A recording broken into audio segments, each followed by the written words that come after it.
Hey guys, it's been a while since you've been in Jenny's sewing room, and I'm sorry, that's my bad. But no excuses. Today, we are looking at English paper piecing on a quilt. Now, the quilt behind me is not English paper pieced. It's put together in a traditional way using a sewing machine.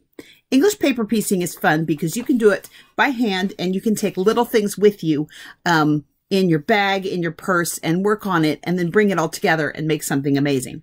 So to start with English paper piecing, you need to have fabric. You need to obviously have needle and thread, and you need to have paper templates for what you're going to make. So I printed off of my computer these these diamonds. These are 2-inch diamonds. They're 60 degrees. And I printed off a bunch of those and have cut them out. So I have a beautiful little stack of them. Then you're going to need some fabrics, and you need enough fabric that you can cut for the pattern I'm doing. You can cut 6 of each color or pattern out. So I've cut out these diamonds, and they're larger than my paper pieces by enough to fold down the edges. And I've pinned the centers so that I can hold them in place while I do this. And I have my thread knotted at the bottom. I'm going to fold the edge and press it so that the paper is against the edge and it's folded down. And then I'm going to take my needle and I'm going to stitch down in a basting stitch so that the fabric is folded around the paper piece, and the paper piece is roughly stitched into that fabric with the folded edge. What that does is that's going to create your seam allowances for sewing your block together. Now, you do not have to be tidy and neat with your stitching, but you do need to try to be fairly precise with your seams.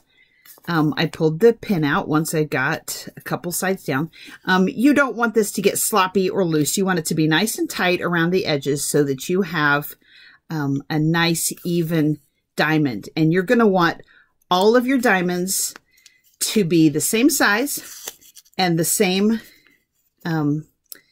nice and taut around that template. So I've gone around. I have one more edge to do on this diamond. And you're not going to tie it off when you get finished.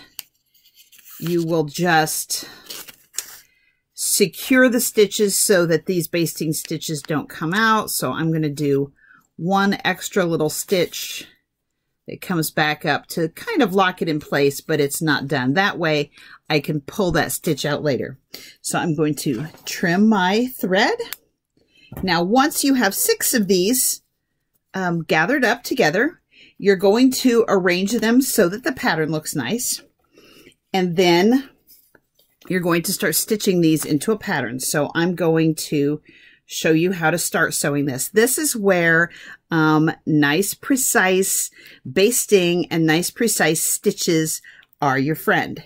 So I'm going to take my pieces and I'm going to hold the diamond up to make sure it looks nice the way it is. This one's kind of a scattered all over print.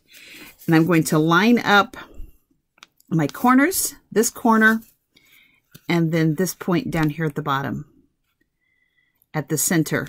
I'm going to line those up and I'm going to start and I'm going to take tiny stitches through the fold.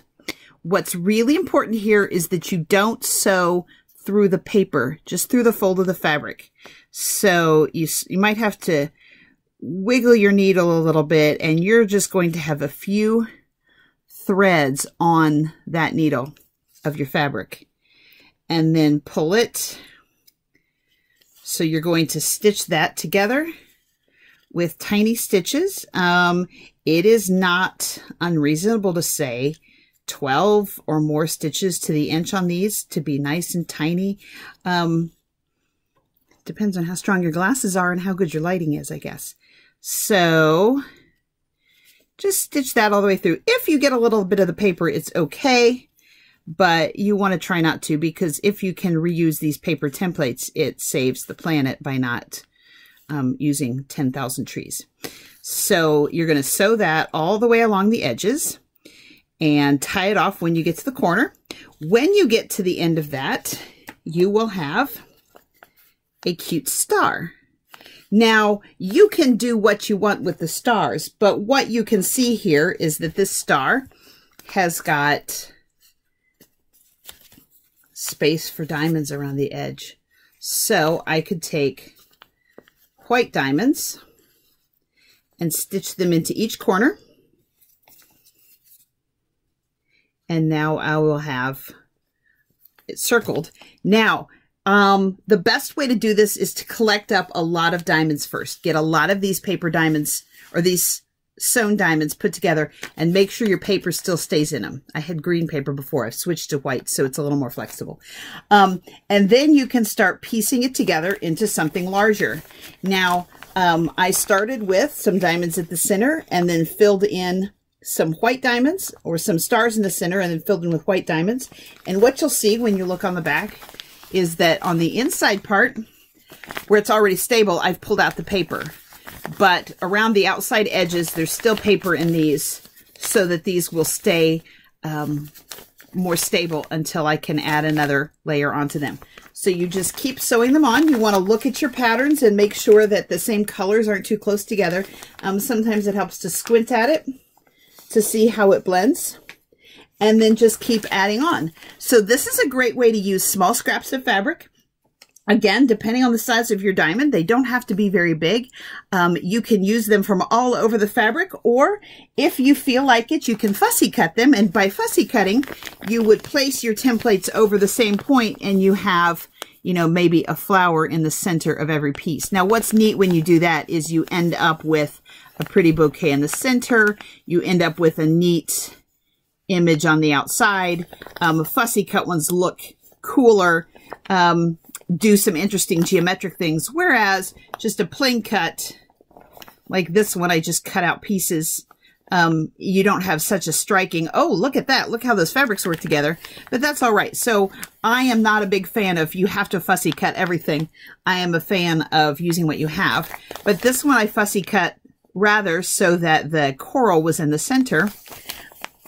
I've used the same fabric over here where the bubbles are in the center and the coral's on the outside. So you can do fun things with different types of patterns. And all in all, it makes for a fun quilt. So try a little bit of English paper piecing today. These are 60-degree diamonds with 2-inch side, and you can generally find that online to print up a template like that. So have fun. See you later.